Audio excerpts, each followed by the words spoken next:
Hello. Good evening, everybody. It's almost 10 o'clock here. This is James Krasnerick for their live broadcast of Real Steel Sports on Spreaker Web Radio. You'll notice my title says NFL QB Bracket. Well, on NFL.com, as a fan survey, in honor of March Madness, the NCAA tournament for the men and women in their brackets, the NFL.com website is doing a bracket of the best quarterbacks of all time. And they have it broken down into four brackets in honor of the four, brackets, mini brackets to make the Final Four in the NCAA tournament. They have the Right Now bracket, and the winner of that will take on the winner of the Generation X bracket. The Generation X bracket is really the quarterbacks from the mid-'80s, the '80s to the '90s. The Millennials bracket is the guys from the '90s to the early 2000s. And the Baby Boomers bracket is the older guys, that we associate with when we see the old highlights of NFL films, such as Tarkenton and Starr and Unitas, those guys. I'm going to decide to break it down segment by segment and just talk about who I think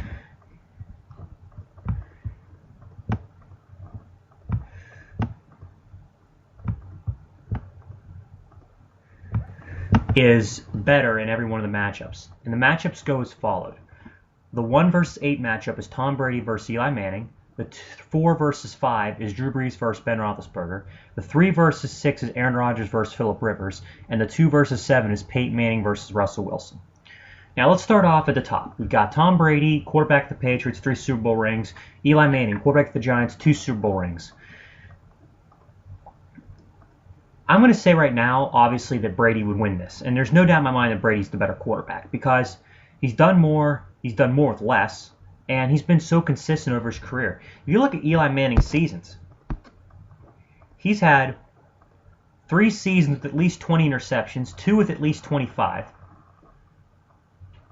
And Tom Brady, the most interceptions he ever had in a season was 14, and he did that 3 times.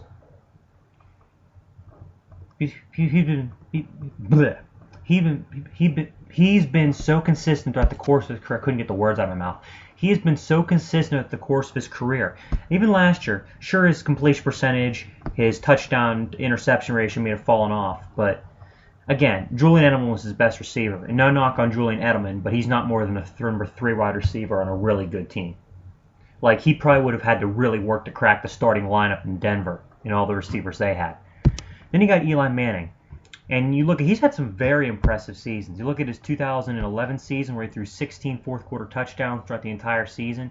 You look at his 2007 postseason where he was just automatic in the playoffs, going on the road, defeating the Bucks, defeating the Cowboys, defeating the Packers, and then ultimately beating Brady's Patriots in the Super Bowl. But I do think it's very self-explanatory that Brady wins this matchup because of his better numbers, because he has more career passing touchdowns, exactly 130 more, and he has a lot fewer interceptions than Eli Manning does. I believe he's got 37 career fewer interceptions. So he's minus 37 plus 130. So that's a big differential in statistics. But if you look at the playoffs of the last few years, it's kind of funny because when Eli Manning gets into the playoffs, he's either boom or bust. The 3 years he made the playoffs in 05, 06, and 08 went one and done. 2007, 2011, the years he won the Super Bowl 4-0. He is a career 8-3 in the playoffs, but he's only been in the playoffs 5 times and 2 rings. That's kind of spread out over a long time. And really what makes it even weirder is that, again, he's lost to some questionable games and he's played absolutely god-awful. But yet he's outplayed some of the best quarterbacks in the biggest games on the biggest stages. So he's got the big game ability, but big game ability is nothing new to Brady, and Brady easily wins this matchup. The next matchup on our list is 4th-seeded Drew Brees versus 5th-seeded Ben Roethlisberger. Now, I went back and forth on this one because Brees is my personal favorite NFL player. Despite my lineage, my alliance to the Steelers, that my Steelers are my favorite team and the Saints are second, and it's not even a close second, but I still love them. I've thought about this for a long time because Ben Roethlisberger does not get the respect that he deserves. He does not. And what really bothers me is when you look at his career totals, 219 touchdowns, 122 interceptions. I mean, compared to some of the guys that he's going up against, even guys with fewer career starts than him, such as Phillip Rivers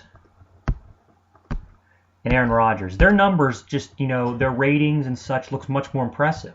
But if you look at what they've done in the playoffs, Ben's got 2 rings and he's been in another Super Bowl. He's been so consistent throughout the course of his career. Like, sure, he may, have some stinkers every now and then, but what quarterback doesn't? I mean, let's put it this way. Breeze will play really well, then all of a sudden go out and throw 5 picks. He's done it a lot in his career. But I think what makes Ben so good is the fact he's so durable, he's so strong, and not a lot of credit is given to him in terms of what he means for the Pittsburgh Steelers. Not enough credit is given to him at all. Because just look at 2012, when the Steelers beat the Chiefs in overtime in the regular season, improved to 6-3. Ben missed 3 straight, and they only won one of those 3 games. But after he came back, he was not 100% throughout the rest of that season. I don't care what anybody says. He was not 100%. He didn't play well. And as a result, the whole team didn't play well. The Steelers before that were on a 4-game winning streak and were playing pretty damn good football. What needs to be stated here is that they were doing very well before Ben got hurt. And once he got hurt, they've not been the same. Like, I actually have a Microsoft Excel document I've worked on a long time ago, and it shows how the Steelers have done with Ben Roethlisberger. And actually, that was an incorrect document. I thought it had numbers on the Steelers' win-loss record with him and without him. But if you look at what his record was to start his career, 27-4 in his first 31 games. That's incredible. And he's just been so good at the end of games. Like, he's won so many games in the clutch coming back. How many times has he come back from 2 or 3 touchdowns to beat teams? I mean, and in the big games when the weather's absolutely terrible, like, look at the couple of games he's played against the Dolphins. The one in Heinz Field in 2007 where the ball stuck in the mud, and the one in 2004 where they beat the Dolphins in the aftermath of a hurricane. Ben was so rock solid in those games. All the other quarterbacks weren't near as good, and they struggled mightily. It was like nothing to him. You look at these other quarterbacks, such as Breeze. When they get in the weather, out in the cold weather and the bad weather, they struggle. Breeze, Brady, Manning, Brady to an not as big an extent, they struggle in the bad weather. Ben just shrugs it off like no big deal. So he's a better all-weather quarterback. But Drew Brees has numbers, consistency, and personnel on his side.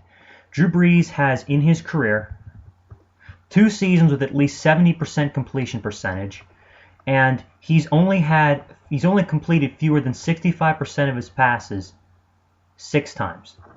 Ben Roethlisberger is only 7. It's not as big a discrepancy, but you think about it this way. Drew Brees has played a lot more football. If you look at it, Drew Brees has 5 seasons of more than 66% completion. Ben only has 2. Drew Brees has so many more seasons with higher passing yardage totals that it's incredible how many yards he's thrown for in his career. 4 5,000 yard seasons, 2 40-plus touchdown seasons, 3 seasons of at least 39 touchdowns. His numbers are incredible.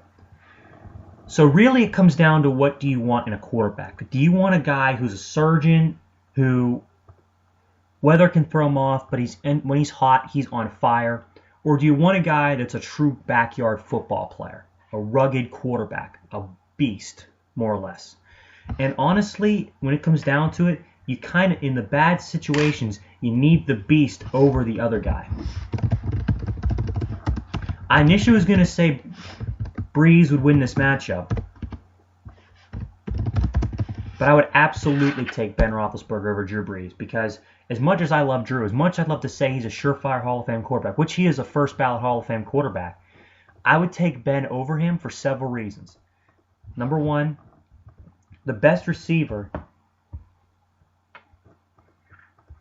that Drew Brees has had in his career, you can make an argument that it's several people. I mean, he's had Jimmy Graham, He's had Marcus Colston, Devery Henderson, Lance Moore, who now is a Steeler, Robert Meacham, Jeremy Shockey was there for a while. He's had so many guys. Darren Sproles, Pierre Thomas, and Reggie Bush can receive out of the backfield. He's had so many great pass catchers in his career down there. Who has Ben had in Pittsburgh? For a little while, he had Santonio Holmes, who was lightning in a bottle when he wanted to be, when he wasn't smoking dope. You had Hines Ward, who didn't have any of the physical talent. He was tough as hell. He was incredibly tough as hell and had some of the best hands that have ever been. They've ever caught a football in the NFL. He was so good at making clutch catches. But other than that, who have the Steelers really had from the throw to? Parker never could receive well in the backfield. Mendenhall couldn't. Mewelde Moore couldn't. He hasn't had the backfield talent that Breeze had. He didn't have the coach. Look at who the Steelers have had for their coaches in Ben's tenure. Cowher and Tomlin, defensive guys. Look at who Breeze has had. Sean Payton. Sean Payton is the X factor here because he's so smart, so cerebral, and so much more able to find weaknesses in his opponent's defense and let Breeze just go out and exploit it. Ben's had to do a lot of that in spite of the guys he's had over him. I know he played well in those years where he had Bruce Arians, but bring in Todd Haley, who has been butting heads at Roethlisberger. I don't care what anyone says. The whole time he's been here in Pittsburgh the last 2 years. Be very, very blunt with you guys. It's not been good. And Ben's had to win in spite of that. So I would have to go ahead and take Ben Roethlisberger over Drew Brees. The third matchup on this list is one of my personal favorites.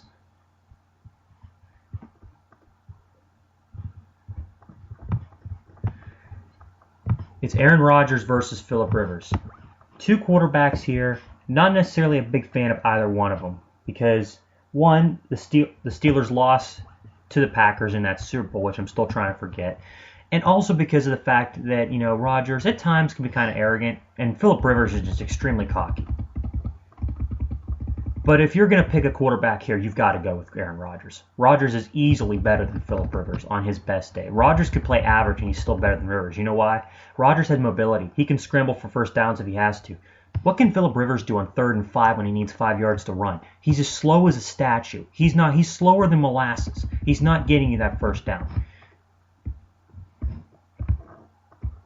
Phillip Rivers' career has 410 rushing yards. 2 seasons Aaron Rodgers has had in the NFL, he's had over 300 rushing yards. There you go. So he's more mobile, obviously, than Phillip Rivers. He's a more accurate quarterback, as explained by their completion percentage, 65.8 versus 64.4. His career passer rating is almost 10 points higher, and if you just look at the fact that he's had literally no offensive line around him, I know Rivers hasn't either, but there was a time where Rivers' offensive line wasn't too bad. He wasn't getting sacked every other play. And you look at Aaron Rodgers, how many years in the league he's been in here, that he's had to run for his life, essentially. It just goes to show you that whenever it comes down to it, you give these guys the same team, and you give them the same roster, and you give them the same offensive line and receivers and whatever you want to give them, Rodgers will get more done than Rivers. He did it more, and he's done more in the postseason, as he has a Super Bowl ring and Rivers does not.